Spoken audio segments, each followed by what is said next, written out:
Still the best of the non-turbos, but that's becoming an increasingly hollow boast. The chassis is good enough that on circuits where pure power is less important, they can still be competitive, but there's a run of high-speed power circuits coming up which could see them slip further behind. Rosberg is still in touch with the championship leaders at the moment, but expect that to change in the coming races. Lafitte is usually found further up the order than Daly was last year, but is still some way off Rosberg's level. He and the team will be hoping that that will change as he adjusts to his new surroundings after 6 years at Ligier. Take the win in Detroit out of the equation, and it's been pretty slim pickings so far. Sullivan seems a solid enough number 2 to the talented Alboreto, but neither have been able to get much joy from the car. The 011 chassis is decent enough, but just can't go fast enough to do more than circulate in midfield and hope for retirements. And while other teams are trying to do turbo-engine deals, Ken Tyrrell remains vocal in his opinion that they should be banned. It may endear him to the Cosworth outfit, but how well that will serve him in the next few years remains to be seen.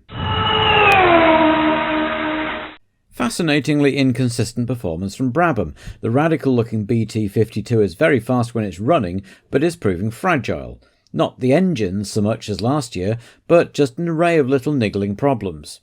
The unlucky Riccardo Patrese has definitely had most of this. He's retired from every race so far, although at least in Long Beach he went far enough to be classified, and of those, only his daft mistake at Imola wasn't a technical failure. He's said to be under pressure for his seat, which is a little harsh, especially if he's not getting equal treatment in terms of equipment, but results talk in F1.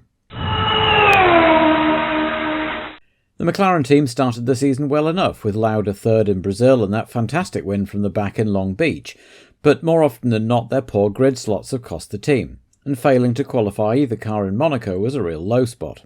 Their new turbo engines can't come soon enough for Ron Dennis & co, and they'll be hoping they can make a quick difference if 1983 isn't to be a completely lost cause for the boys from Woking. A huge improvement from 1982 in terms of speed, with Winkelhock usually qualifying in the top 10 thanks to that BMW turbo engine. If only they could actually finish races, they might be scoring points regularly. Günther Schmidt is notoriously frugal. A good habit in general for a small team, but it means parts aren't replaced until they break or wear out, and this has cost them results as Manfred has retired or been forced to pit for repairs late on. It's been pretty grim so far for the JPS cars. Turbo power matters little if the chassis doesn't work, and the 93T doesn't. It doesn't help that Elio De Angelis tends to go into a bit of a sulk when things aren't perfect, and you wonder what the more aggressive Mansell might do in the Renault car. We should find out shortly, but unless new recruit Ducarouge can come up with something special quickly, it looks like 1983 might be a bit of a bust for the team. Top of both tables, albeit equal with Ferrari in the Constructors' Stakes, tells its own story, though just as in 1982 the projected Renault dominance hasn't materialised, and their poor showing in Brazil and Long Beach took many people aback. Since then, though, there's been at least one Renault driver on the podium in every race except Detroit. Cheever is proving once again his quality, an able number 2 who needs just a bit of luck to get a win under his belt. Things aren't improving for Ralph and McDonald, even after cutting ties with the March organisation. The car just isn't generating enough downforce to quickly get heat into the Pirelli tyres, meaning they're always going to struggle in qualifying, and Salazar was probably doing as well as could be expected before he was rather unceremoniously dumped by his sponsors.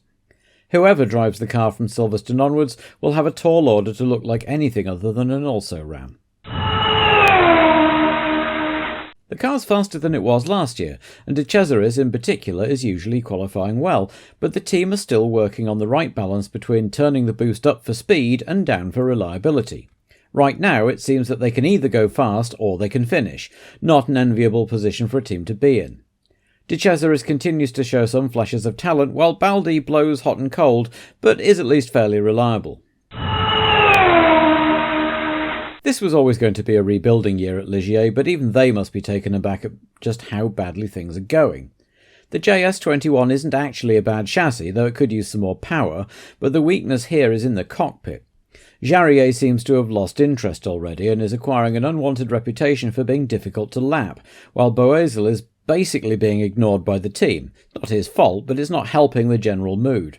There is one positive though. Strong rumours are that there is a government-brokered deal for Renault turbo power in the offing for 1984. Despite the team's good performance so far, there are still a few eyebrows raised around Ferrari. Arnoux was supposed to be the main title threat with Tambay a capable backup, but Patrick has proved the more successful of the two so far.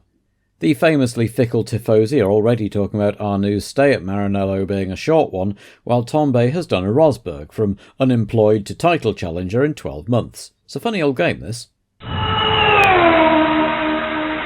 The little team continues to eke good performances from last year's car and an obsolete engine, despite no sponsorship and few resources.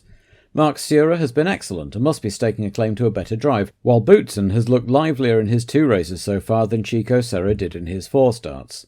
Expect the Belgian to score before the end of the season if the car holds up, but mixing it in midfield is always a hairy proposition. Enzo Ozella must have days where he wonders if he did the right thing in allowing himself to be persuaded to continue racing over the winter. The team are somewhat treading water at the minute. The bulky, thirsty Alfa Romeo V12 that Ghinzani is struggling with is hopefully just the forerunner of a deal for Alfa Turbos next year. Like Lotus and Ligier, the team are hoping to battle through to the end of this year in the hope of better things to come.